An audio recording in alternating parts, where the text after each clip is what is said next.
Good evening, guys. Welcome back to Tex Crew TV. Tonight we're going to start a new series. It's a series about the Land Rover. I've got the Series 2A behind me and I've got a few issues with the 2A, and that's going to lead us into this series. If you like the series, if you like Land Rovers, if you like some of the other content that I've got, subscribe to the channel. It's really easy to do. Just hit the subscribe button. You don't get any nagging spam emails or anything like that, and it just links you to all the videos. It's free, it's really easy. So we'll go through the details of this series. I'll turn the camera around and we'll get stuck into it. Alrighty, so this is the little beauty. It's your limestone coloured L2A cab chassis. I don't think it's an original tray. I think it was a tub at one stage and it's been changed. It's got the rear PTO, which you can sort of see down there in the dark. Body's really rough. Not much rust in the chassis that I can see. It's a 2.6 litre, straight six. It's pretty original. It's just a bit dinged up, your typical Land Rover dings and scratches. In the past, I've redone the cooling system, redone the brakes, and recently had a couple of issues with some starving issues, and it just wasn't idling and wasn't running properly. So after a while, I started to try and tackle the issue. And not being a mechanic at all, I've struggled a little bit with it. So it was starting over fairly easily and running for about 10 seconds and then just dying in the arse and hardly going at all. So I tried diagnosing the problem myself and have failed dramatically. To start with, I thought it might have been the fuel pump because that really wasn't making all the right noises. There's an electronic fuel pump. There was one down there. I've replaced that. Thought it was the fuel pump. So before I changed the fuel pump, I cleaned out the fuel filter. That didn't fix the problem. So then I changed the existing fuel filter over to the little plastic jobbies. That didn't sort the problem out. I replaced the entire fuel line back to the carby. That didn't sort the problem out. I put new fuel in it, and then that didn't sort it out either. I thought, well, I'll change the fuel pump. So I got a fuel pump. This fuel pump is used on the Range Rover Classics, the early 70s. It's good for 3 PSI, I think. It's a facet type of fuel pump. I was pretty impressed with my efforts. But that didn't fix the problem. So then I thought, must be the carby. So it's a Stromberg 175 carby. So never taken one of them apart before. So I thought, what could possibly go wrong? So I've ripped the carby out. To take the carby out, I've had to take the air cleaner out. So whilst I had the carby out, it was a good opportunity to replace some of the steering tie rod ends, because I had serious death wobble in this car. At about 40 k's an hour, all hell broke loose and it was bloody dangerous. So whilst the carby was off, I thought it was a great chance to replace all the tie rod ends. So I did all the tie rod ends. The relay's just in there. So that was a bit of a bitch to get out. As you can see, all the tie rods have been replaced.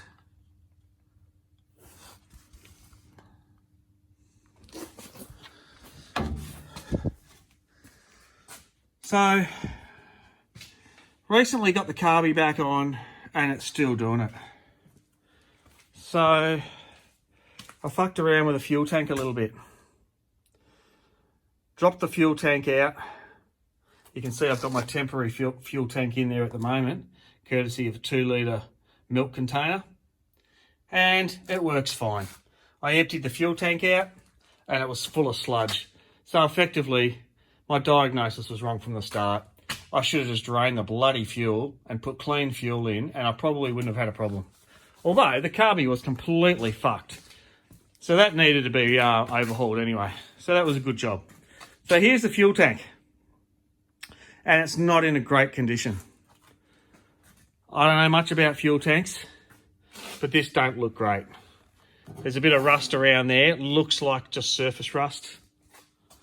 It's obviously really dirty because this gets sandwiched in between the body and the chassis.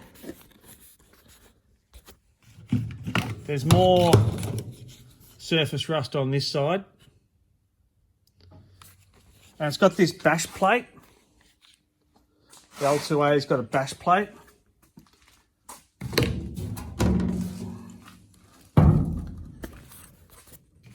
And it's pressed hard up against the actual tank. And you can see a bit of play there. And the bash plate goes up the sides there, and it's welded or soldered down the edge there.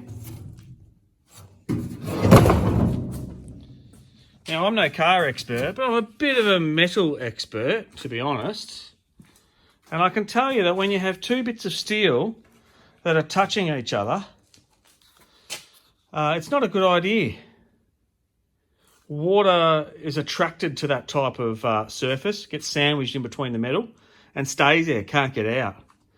And the water can travel distances when it's sandwiched in between two metal surfaces and can cause leaks and rust, and that's called capillary action. It's one of our favourite little terms in the roof plumbing industry. That's what tends to happen. You can see the soldering along the edge here is cracked.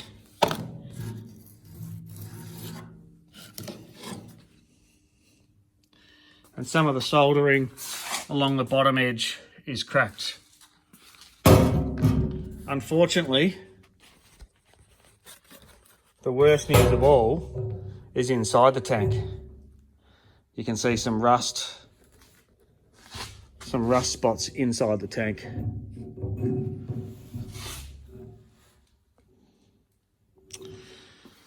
So I've got a sneaky suspicion that it's leaking from the rust, and you can see this petrol mark here. This tank's been out of the car for a week. And because of the expensive side of things, they're $500 to replace, I thought I might as well have a go at fixing this one. If I can take that bash cover off it and maybe fill it up with water and see if there are any leaks, I can then see if I can restore this tank. There's a product you can get called Red Coat. I've done a bit of research, and that seals the inside of the tank, and it comes up really well from what I've seen. And apparently that can be put over rusty tanks and all sorts of conditions. So I'm going to give that a go. First of all, though, I'm going to fill this up with water overnight for two reasons. One, just to get all the petrol residue out, because I'm going to hit this with a grinder, and I'm going to hit this with a hot blowtorch to blow away some of the solder and to take away this bash plate. So I'll fill it up with water. There's also, this bash plate was soldered